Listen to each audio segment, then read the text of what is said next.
야, 참 어느 교회 찬양된지 몰라도 너무너무 잘합니다. 이 교회 이름이 뭔지 모르겠지만 예배가 너무 은혜롭습니다. 그리고 질서 정연하고 사람들도 왜 이래 많이 모였습니까? 할렐루야. 이 교회 목회하는 목사님 엄청 좋겠습니다. 부럽습니다. 제가 안식년 휴가하는 동안에 주일마다 2명, 5명, 10명, 20명, 30명, 50명, 100명, 100명 이상은 나 안 갑니다. 머리 아파가지고 안 갑니다. 스트레스 한 주일 동안 받는데 교회까지 가가지고 주차 스트레스 사람들 치워가지고 스트레스 아닙니까? 조그만 작은 교회 가서 예배를 드렸습니다. 동도교회 이래 와보니까 너무너무 커가지고 깜짝 놀랐습니다. 너무너무 하나님께서 이렇게 사람들을 많이 모아 주셔서 감사드리고, 찬양대는 세계에서 제일 잘하는 1등 찬양대인 줄 믿습니다. 나 찬양 듣다가 자빠질 뻔했습니다. 너무너무 은혜로워가지고.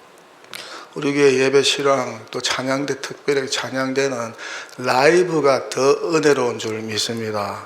이 실시간으로 볼 때는 조금 그 감이 줄어드는데 본당에 와가지고 이렇게 찬양대 찬양 들으면은 너무너무 은혜롭고, 우렁차고 힘이 있고 반주도 연주도 너무 좋습니다. 여러분, 우리 세계에서 가장 행복한 교회에서 신앙생활을 하고 있는 줄 믿습니다. 퀴즈 하나 낼까요? 안식년 휴가 끝난 기념으로 복귀했다고 부모님들이 가장 좋아하는 사자성어는 무엇일까요? 부모님들이 가장 좋아하는 사자성어는 무엇일까요? 계좌이체.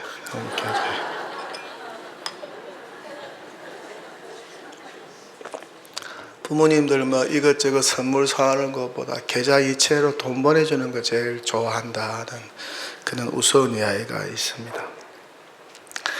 여러분, 홍해걸 씨라고 혹시 들어본 적이 있습니까? 홍해걸. 이분은 서울의대를 졸업하고 의사활동을 하다가 뜻한 바가 있어서 의학 전문 기자가 되었습니다. 아마 우리나라에서 최초로 의학 전문 기자가 된지도 모르겠습니다. 이 방송에도 자주 출연했습니다. 인물도 좋으시고 키도 헐친하시고, 그 부인도 유명하지요. 부인도 아주 유명한 분이죠. 근데 이분이 3년 전에 폐암에 걸렸습니다. 폐암 걸려가지고 의사분이 폐암에 걸렸습니다. 그래가지고 바늘절개를 했습니다. 그래서 이제 서울에서 공기가 안 좋으니까 안 살고 혼자서 제주도 가서 혼자서 살면서 글도 쓰고 거기서 쉬기도 하고 책도 쓰고 그렇게 하고 있는데, 작년쯤인가요? 이맘때쯤에 페이스북에 글을 하나 이분이 올렸습니다. 암 투병하면서 또 암을 치유하는 과정 속에서 느낀 여러 가지 감정들을 모아서 글을 하나 썼습니다. 이런 글입니다. 암은 누구도 피해갈 수 없습니다. 수명이 늘면서 세포도 넓고 손상받기 때문입니다. 미처 진단받지 못하고 죽는 경우를 포함하면은 2명 중 1명이 일생에 한 번은 암에 걸린다고 봐야 합니다. 안타깝게도 암은 운입니다. 금연, 절주, 운동 등 아무리 노력해도 암의 3분의 2는 세포 분열 과정에서 무작위로 생깁니다. 특히 살면서 스트레스는 빠른 암 증식의 결정적인 원인이 되기도 합니다. 어떠한 경우라도 스트레스를 남에게 주어서는 안 됩니다. 어떠한 경우라도 스트레스를 남에게 주어서는 안 됩니다. 그것은 의식적이든 무의식적이든 간에 흉기 없는 살인 행위나 마찬가지입니다. 흉기 없는 살인 행위나 마찬가지입니다. 뭐가 남한테 스트레스 주는 것, 남 앞에서 스트레스 푸는 것은 흉기 없는 살인 행위나 마찬가지입니다. 그것은 타인만이 아니고 본인 건강부터 해치는 자살 행위입니다. 뭐가? 스트레스가. 또 증거 없는 지능적 살인 행위로 보아도 절대 지나치지 않습니다. 뭐가? 스트레스 주는 게 지능적 살인 행위라는 것입니다. 타인에게 스트레스를 주고 푸는 게. 특히 스트레스는 암뿐만 아니고 만병의 원인이 되기도 합니다. 그래서 우리 교회에서 세계적인 암 전문의 김의신 박사님 2번 모셔가지고 강의를 들었죠. 그분이 뭐라고 했습니까? 암의 가장 근본적인 원인은 스트레스라 그랬잖아요. 그래서 스트레스 잘 푸세요. 교회 와서 스트레스 잘 푸세요. 찬양 열심히 하고 봉사 열심히 하고. 찬양대원들은 찬양을 하면 스트레스가 풀려가지고 암에 걸릴 확률이 거의 없다고 그렇게 이야기하지 않습니까? 어쨌거나 스트레스가 모든 병의 근원입니다. 그러니 꼭 삼가야 할 잔인한 행위임을 명심하시기 바랍니다. 수년 전 존스 홉킨스 대학에서 수리 모델을 이용한 연구 결과입니다. 자기 주관적인 생각이 아니고 미국의 유명한 의대에서 연구한 결과라는 것입니다. 스트레스가 만병의 근원, 암의 근원, 스트레스는 다른 사람들에게 흉기 없는 살인 행위, 증거 없는 지능적 살인 행위와 같은 독을 주는 것, 병들게 만드는 행위, 본인에게는 자기의 건강을 해치는 자살 행위나 마찬가지라는 것입니다. 그러면서 그는 이런 이야기를 합니다. 마음의 평화가 중요합니다. 마음의 평화가 중요합니다. 과로와 스트레스는 면역력을 떨어뜨리고 염증을 증가시킵니다. 정말 인생 80까지 살면 90점이고 90살이면 100점이라고 평소에 공언해 온 것이 타당함을 새삼 확인하는 것 같습니다. 기적은 특별한 게 아닙니다. 아무 일 없이 하루를 보내면 그것이 기적입니다. 행운도 특별한 게 아닙니다. 아픈 데 없이 잘 살고 있다면 그것이 행운입니다. 행복도 특별한 게 아닙니다. 좋아하는 사람과 웃고 지내면 그것이 행복입니다. 하루하루가 하늘에서 특별히 주신 보너스 같이 생각됩니다. 오늘은 선물입니다. 하나님께서 나에게 특별히 주신 선물입니다. 70세부터는 하루하루가 모두 특별히 받은 보너스 날입니다. 오늘을 인생의 첫날처럼 사시기 바랍니다. 그리고 마지막 날처럼 즐기며 사십시오. 천국은 감사하는 사람만 가는 곳이랍니다. 건강하게 살아서 숨을 쉬고 있음이 엄청난 축복이고 은총입니다. 부디 매일매일 매사에 감사하며 즐겁게 행복한 시간으로 항상 기쁨이 충만한 생활이 되기를 바랍니다. 이렇게 글을 썼어요. 제가 이 글을 읽고 얼마나 공감을 했는지 모릅니다. 내가 스트레스 준 사람이 없나. 저는 교육자들한테 스트레스 안 주려고 노력하는 목사입니다. 우리 교육자들이 좋은 환경 속에서 목회할 수 있도록 저는 가능한 잔소리 안 합니다. 알아서 열심히 하세요. 내가 뭐 도와줄 게 없습니까? 거짓말 같습니까? 물어보세요. 교육자들 사이에서 내가 갑입니다. 부교육자들은 을입니다. 저 절대 갑질하지 않습니다. 노예나 다른 곳에 가서도 절대 저는 갑질하지 않습니다. 오히려 더 섬기려고, 그분들 스트레스 안 주려고. 너 내가 스트레스 받은 거 없나?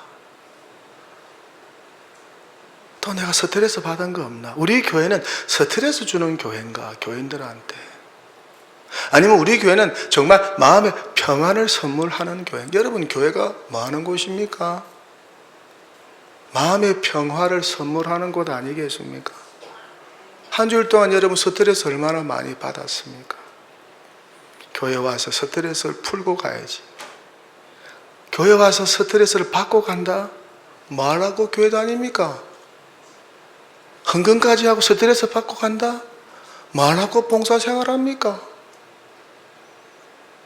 마음의 평화를 선물로 받고 가야죠. 한 주간 동안의 모든 세상 스트레스를 예배를 통해서 섬김과 봉사와 성도 간의 교제를 통해서 교회에서 다 풀고 가야 될 줄 믿습니다. 그런 교회가 좋은 교회, 그런 교회가 오고 싶은 교회, 그런 교회가 매력적인 교회, 그런 교회가 예수의 생명이 살아있는 교회 아니겠어요? 죄송한 말씀입니다. 저는 오랫동안 미국에서도 목회했는데 미국 이민교회는 죄송합니다. 지금은 모르겠죠. 옛날에는 모이면 싸웠어요. 개척대가 조금 모이면 막 싸워서 분란이 일어나고 그래. 그래서 웃기는 이야기를 합니다. 야, 교회 갈 때는 항상 주일날 헬멧을 쓰고 가라고. 다칠 수도 있으니까. 얼마나 가슴 아픈 조커입니까? 교회 갈 때 헬멧 쓰고 가야 된다고. 스트레스가 많고 하도 지적질하고 비난하고 정죄하고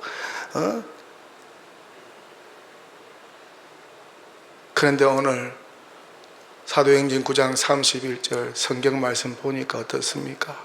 그리하여 온 유대와 갈릴리와 사마리아 교회가 평안하여 든든히 서가고 주를 경외함과 성령의 위로로 진행하여 수가 더 많아지더라. 초대 갈릴리, 유대, 사마리아 교회는 가장 먼저 뭐 했다고요? 평안하였다 그랬습니다. 이 평안하다는 말은 여러분 잘 아시잖아요. 신약 성경으로는 에이레네라고 합니다. 에이레네. 이 에이레네라는 이 평안이라는 단어, 평화라는 단어는 구약의 샬롬으로부터 왔습니다. 뭐 외적인 편안함, 내적인 편안함이라고 해석할 수가 있어요. 그런데 이 샬롬이라는 단어의 원래 뜻은 전쟁이 없는 상태를 뜻합니다. 여러분 지금 지구촌에 전쟁하고 있는 나라 있죠? 러시아와 우크라이나. 2년입니까? 2년 반입니까? 수십만 명 젊은이들이 죽었습니다. 수십만 명의 남편이 죽었습니다. 전사 통지서를 받고 수십만 명의 수많은 여인들이 통곡을 하고 어머니, 아내 통곡을 해요. 나는 그 소리가 들립니다. 여러분 들립니까? 지옥이죠, 지옥. 저기에 무슨 평화가 있습니까? 다툼, 싸움, 증오, 전쟁. 교회가 만약 그래 되면 어떻게 되겠습니까? 모이면 싸우는 거야. 고린도 교회처럼. 네 편이다, 내 편이다. 나는 누구 당이다, 나는 누구 당이다. 내가 받은 은사가 최고다. 모이면 싸우는 거야. 시기 질투하고 미워하고 내가 최고라고 그러고. 교회는 커, 규모는 커요. 모이면 싸워. 내 잘났다고. 그 사도 바울이 뭐라 그럽니까? 야, 마음 좀 넓혀라. 마음이 왜 이렇게 좁냐. 모이면 싸우고. 애들 특징이 싸우는 거잖아. 모이면. 미성숙한 사람 특징이 뭡니까? 모이면 싸우는 거. 모이면 싸우는 거. 우리 국회를 위해서 기도 많이 해야 됩니다. 안 싸우는 국회 될 수 있도록. 샬롬, 에이레네 국회가 될 수 있도록. 그런데 못 살았던 데살로니가 교회는요, 하나님의 칭찬을 받습니다. 가장 못 사는 초대교회 중에 하나가 데살로니가 교회였습니다. 믿음의 본을, 형제 사랑의 본을 보이고 없는 분들이 헌금을 해서 어려운 교회를 돕습니다. 가장 가난한 교회가 헌금해가지고 더 어려운 교회를 도왔어요.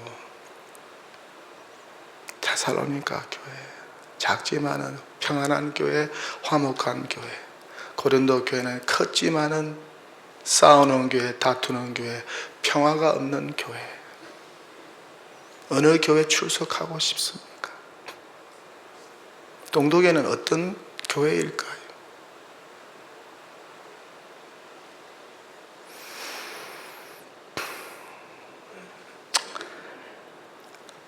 제가 아는 어느 여자 집사님, 저하고 성경 공부를 해가지고 친하게 지내는 집사님이 있는데 어마어마한 부자입니다. 남편 사업도 잘하시고 집사님이고 주일학교 교사시고 부감도 하시고 그랬어요. 여자 집사님은 찬양을 잘해가지고 찬양대로 섬기고 그랬습니다. 1년 동안 성경 공부를 열심히 했습니다. 어느 날 전화가 와서 목사님 빨리 좀 우리 집에 신방 좀 와주세요. 왜요? 빨리 좀 와주세요. 그 여전도사님하고 빨리 갔어요. 갔더니 남편한테 맞아가지고 막 이 피를 흘리고 머리는 헝클어지고 옷은 째지고 막 문짝은 박살이 나고 그냥 뭐 영접실 접시 깨지고 식당 접시 다 깨져 있고 무슨 전쟁 난장판이 되어 있더라고. 집사님 왜 이러십니까? 그러니까 남편한테 맞았어요. 또 맞았어요. 목사님 나 이렇게 맞고 살았나 못 살겠어요. 못 살게 부끄러워서 애들 보는 앞에서 내가 못 살겠어. 이렇게 맞고 살아. 헤어지세요. 무슨 난 어떻게 헤어져요? 우리 애들 때문에 평생 맞고 살았다. 남편이 집사님이고 교사입니다. 주일학교. 집은 대골집이요. 100평이 넘어. 너무너무 돈이 많아. 그 자녀들이 어떻겠습니까? 에이레네를 가정에 가면 느끼겠습니까? 샬롬을 느끼겠습니까? 마음의 평화를 느끼겠습니까? 집에 가고 싶겠습니까? 성경에 이런 말씀이 있습니다. 잠언 17장 1절에 보면은 마른 떡 한 조각만 있고도 화목하는 것이 육선이 고기죠. 육선이 집에 가득하고 다투는 것보다 나으니라.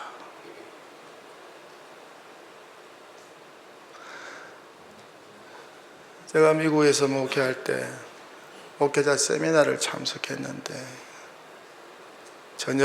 새벽 시간 설교하는 목사님이 그래요. 여러분 나는 나의 실수와 허물을 좀 덮어주고 용서해주고 품어주는 교회 가서 목회하고 싶어요. 교인들이 자기를 못 살게 군다는 거예요. 뭐 조금만 실수해도. 사람이 실수할 수 있잖아요. 근데 그거를 갖다 계속 지적질하고 막 야단치고 막 소문내고 막 비난하고 자기는 막 교회도 가기 싫고 내가 참 어떻게 해야 될지 모르겠다고 그 새벽에 자기 고백을 하더라고요. 목회가 너무 힘들어요. 알고 보니 이분은 서울 의대에 나온 분입니다. 얼마나 똑똑한 분입니까? 서울 의대 나와가지고 미국에 유학 와서 은혜를 받아가지고 목사가 된 분이에요. 근데 그 교회 분들은 보스턴에서 한인교회인데 아주 똑똑한 분들, 한국하고 미국에서 유명한 대학 나오신 분들이 많으신가 봐. 교인들은 너무 똑똑해가지고 막 야단치고 조금만 잘못해도 목사님 그러면 되겠냐고. 그래서 이분이 서울 의대 나온 분이라니까요.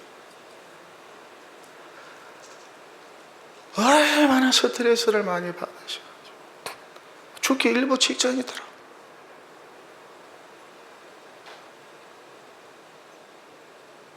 여러분 사랑이 뭡니까?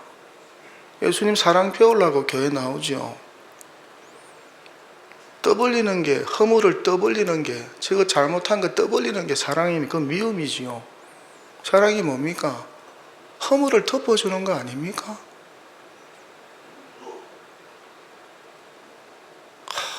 목사님 너무 불쌍해 보이더라.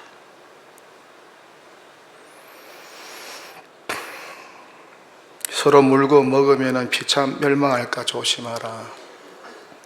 너희 중에 싸움과 다툼이 어디서부터 나느냐? 정욕으로부터 나느니라. 아무 일에든지 다툼이나 허용으로 하지 말라. 모든 겸손과 온유로 하고 오래 참으라. 사랑 가운데 오래 용납하라. 평안에 매는 줄로 성령이 하나 되게 하신 것을 힘써 지키라. 화평케 하는 자는 복이 있나니 저희가 하나님의 아들이라 일컬음을 받을 것입니다. 모든 사람과 더불어 화평함과 거룩함을 쫓으라. 화평케 하는 자들은 화평으로 심어 의의 열매를 거두느니라. 화평의 일과 서로 덕을 세우는 일에 힘써라. 그렇게 성경은 말씀하고 있습니다. 싸우지 마라. 온유하고 겸손해라. 화내지 마라. 다 인내하면서 참아주라. 비방하지 마라. 품어주라. 그럼에도 불구하고 여전히 교회는 다투고 스트레스 주고 병들게 만들고 교회 왔다가 떠나는 사람들 많고 교회 다니기 싫다는 상처받은 가난한 교인들은 갈수록 늘어나고 왜 이렇게 된 것일까요?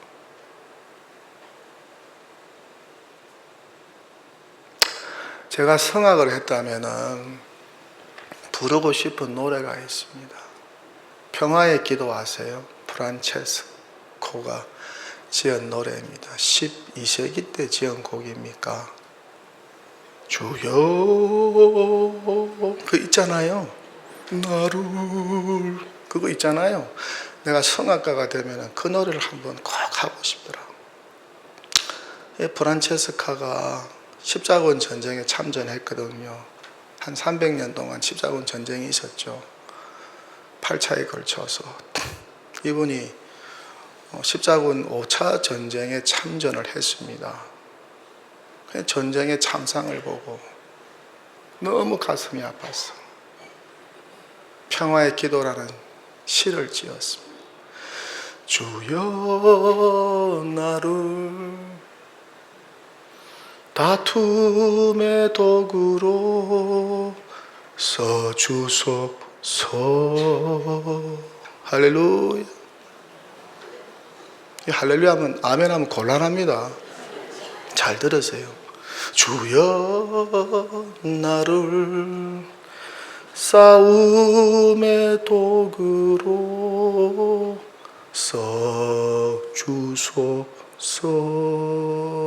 할렐루야.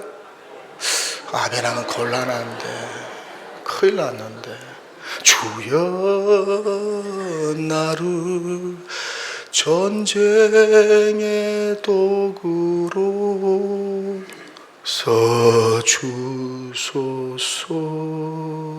할렐루야.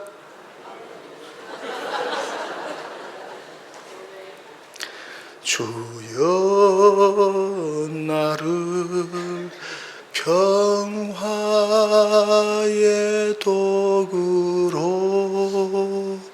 써주소서.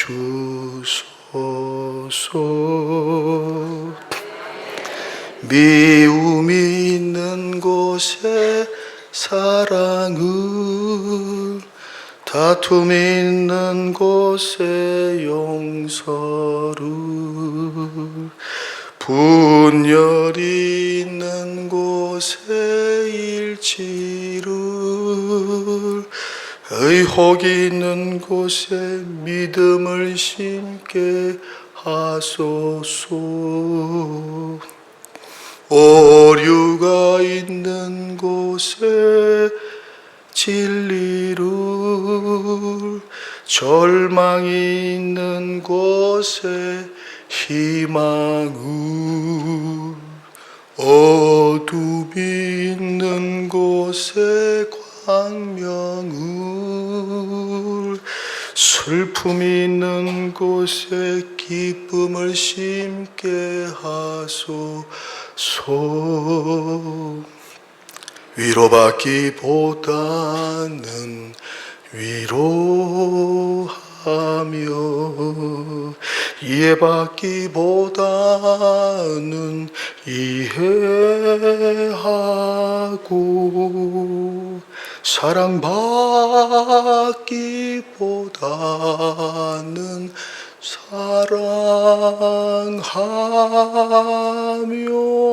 사랑하며 주님을 온전히 믿음으로 영생을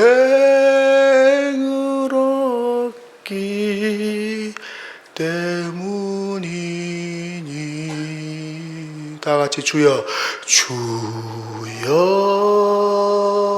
나를 평화의 도구로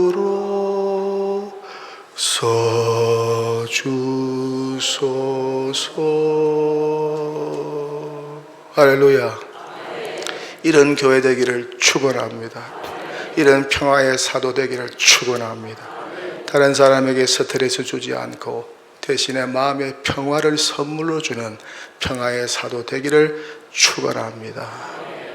그렇게 될 때 사도행전 9장 31절의 역사가 일어난다는 것입니다. 마지막 이야기 하나 하고 설교를 마치겠습니다. 미국 서부 개척 시대에 몬타나주에 금이 많이 난다는 소문을 듣고 수많은 사람들이 몬타나로 몰려서 금광을 찾아 나섰습니다. 한 20명의 무리가 큰 금광을 찾았습니다. 그래서 너무너무 좋았어. 우리가 이제 이 금광을 개발해야 되니까 마을로 가서 이제 오랫동안 있어야 되니까 뭐 식품도 사고 마차도 좀 사고 텐트 천막할 것도 좀 사고 뭐 이것저것 다 챙겨가지고 우리가 이곳으로 와야 되는데 절대 비밀로 하고 마을 사람들한테는 절대 이야기하지 말기 약속을 하고 이제 마을로 들어갔습니다. 그래 가가지고 또 마차도 사고 또 천막할 텐트도 사고 천도 사고 뭐 식료품도 막 엄청 사고 그 다음에 뭐 또 금캐는 뭐 도구들도 또 사고 이래가지고 막 산더미처럼 사가지고 마차에 싣고 마을 어귀를 쫙 나오는데 뒤돌아보니까 마을 사람들이 다 따라 나오는 거야. 웬일이야? 자기들끼리 야 네가 말했어? 아니 나 말 안 했어. 네가 말했지? 아니 아무도 말을 안 하는. 마을 사람들이 어떻게 알았을까요? 그 사람들 얼굴 보고 알았다는 거 아닙니까? 금광을 발견했으니까 자기도 모르게 너무 기뻐가지고 얼굴에서 금빛이 환하게 나가요.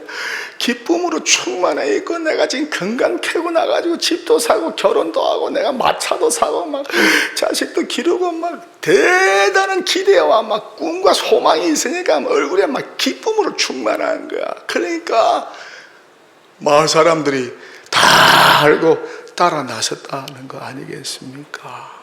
우리 동독의 성도님들 예배 마치고 집으로 돌아갈 때마다 이들과 같이 얼굴에서 예수님 때문에 평화의 왕 되신 예수님 때문에 저와 여러분을 죄악에서 구원해 주신 예수님 때문에 얼굴에서 빛이 나고 평안으로 충만하여 나아갈 때에 여러분 얼굴을 쳐다보는 믿지 않는 많은 사람들이 여러분 때문에 교회로 와서 예수 믿는 평화의 주님을 만나게 되는 두려움, 염려, 근심, 걱정 사라지는 참 마음의 평안, 천국, 영생의 축복을 받게 되는 놀라운 축복이 여러분을 통하여 일어나게 될 줄 믿습니다.